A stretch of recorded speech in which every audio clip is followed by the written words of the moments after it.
இன்றைக்கி நாம் செய்ய போகிறது அவல் லட்டு. அது எப்படி செய்யலான்னு பார்க்கலாம். வாங்க வீடியோக்குள்ளே போகலாம்.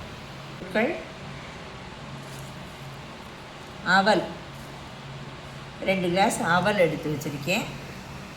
2 கிளாஸ் வெல்லம், பொடிச்ச வெல்லம், அரை மூடி தேங்காய் நம்ம நல்லா ரோஸ்ட் பண்ணி வச்சுருக்குறோம்.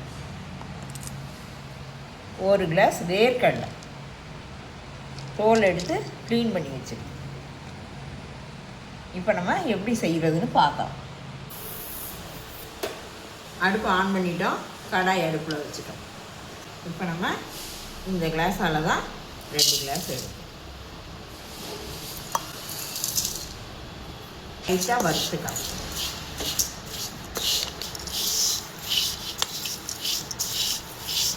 நல்லா ஒரு 2 நிமிஷம் அவலை வறுத்துக்கலாம்.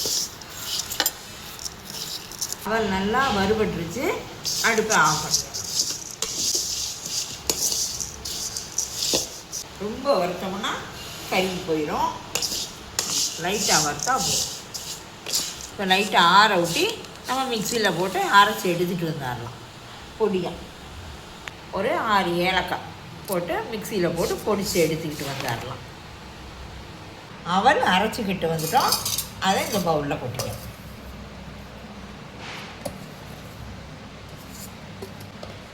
அடுத்ததாக இந்த கிளாஸால் 1 கிளாஸ் வேர்க்கடலை, இதையும் நம்ம மிக்சியில் போட்டாங்க. இதை நம்ம மிக்சியில் அரைச்சிடுவோம். வேர்க்கடலை மிக்சியில் போட்டு அரைச்சிட்டோம். இந்த மாதிரி அரைச்சிருக்கோம். கொஞ்சம் குறகுறப்பாக தான் இருக்கும். இதுக்கு மேலே நம்ம அரைச்சோம்னா எண்ணெய் வர ஆரம்பிச்சிடும். இந்த மாதிரி பக்குவத்தில் அரைச்சி எடுத்துக்கோம். அடுப்பை ஆன் பண்ணி கடாயை அடுப்பில் வச்சுருக்கோம். எடுத்து வச்ச 2 கப் வெல்லத்தையும் 2 கிளாஸ் வெல்லத்தையும் இதில் போட்டுக்கலாம்.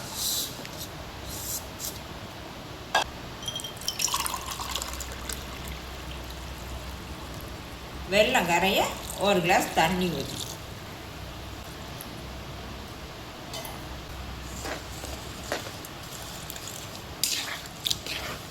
இப்போ நம்ம வெல்லத்தை நல்லா கரைச்சி வடிகட்டிட்டு கடாயை கழுவி எடுத்துகிட்டு வந்திருக்கோம். கடாயை அடுப்பில் வச்சுருக்கோம்.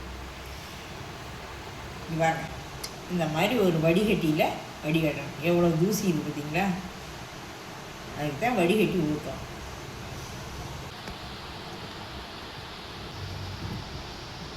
வெள்ளை கரைசலை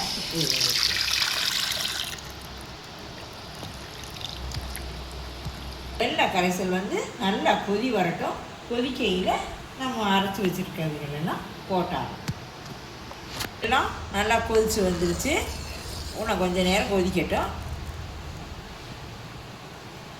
கொஞ்சம் பிசு பிசுப்பாக இருந்தாலே போதும். அதுக்கு தேவையில்லை. வெல்லம் பிசு பிசுன்னு இருந்தால் போதும், ஒட்டுனா போதும். வெல்லம் நல்லா கொதிச்சிருச்சு. இந்த ஸ்டேஜில் நம்ம மாவை கொட்டிக்கலாம்.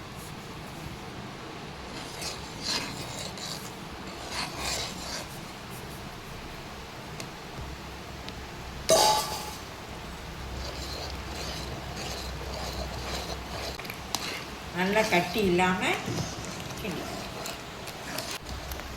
அடுத்ததான் இந்த வேர்க்கடலையும் கொட்டிக்க.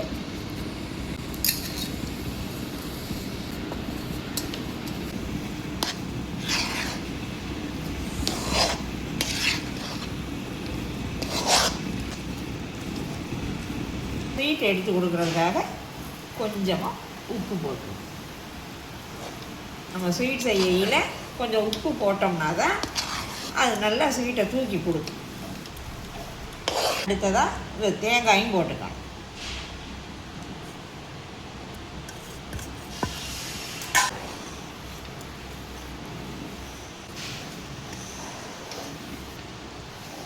ஒரு 4 முந்திரி பொடிச்சு போட்டிருக்கேன்.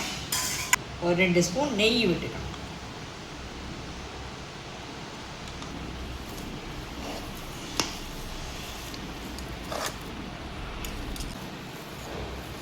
அவ்வளோதான். கரெக்டாக நல்ல பதத்தோடு அவல் லட்டு ரெடி ஆயிடுச்சு. அடுப்பை ஆஃப் பண்ணிக்கிறோம். கொஞ்ச நேரம் ஆறட்டும். ஆற ஊட்டி நம்ம லட்டு பிடிக்க ஆரம்பித்தார். 2 கப் வெல்லத்துக்கு 1 கிளாஸ் தண்ணின்னு சொன்னேன். ஆனால் நான் 1.25 கப் தண்ணி ஊற்றியிருக்கேன். அதை நான் சொல்லணும்ல, அதுக்காக தான் சொல்கிறேன். இந்த அளவுகளோடு நீங்களும் செஞ்சு பாருங்கள், நல்லா கரெக்டாக வரும். நீங்களும் செஞ்சு பாருங்கள், எப்படி இருக்குன்னு சொல்லுங்கள். வீடியோ பார்க்குறீங்க, யாரும் கமெண்ட் பண்ணுறது கிடையாது. நீங்கள் சொன்னால் தான் எனக்கு தெரியும். நிறை குறைகள் இருக்கும். எதுவாக இருந்தாலும் உங்கள் கருத்துக்களை கமெண்டில் சொல்லுங்கள். 24 லட்டு வந்துச்சு. நீங்களும் இதே அளவுகளோடு செஞ்சு பாருங்கள், எப்படி இருக்குன்னு சொல்லுங்கள். பாருங்க, செம்ம சாஃப்டாக இருக்குது பாருங்கள். லட்டு சாப்பிட்றதுக்கும் அவ்வளோ டேஸ்ட்டாக இருக்குது.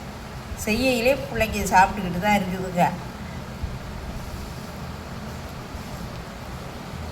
நம்ம சேனலில் ஏற்கனவே மோதிச்சூர் லட்டு, ரவா லட்டு, பூந்தி லட்டு எல்லாம் போட்டிருக்குறோம். அதையும் போய் பாருங்கள். இந்த தீபாவளிக்கு இந்த மாதிரி அவல் லட்டு செஞ்சு சாப்பிடுங்க. எப்படி வந்துச்சுன்னு சொல்லுங்கள். நம்ம சேனலை மறக்காமல் சப்ஸ்கிரைப் பண்ணுங்கள். மீண்டும் அடுத்த வீடியோவை உங்களை சந்திக்கிறேன். தேங்க்யூ.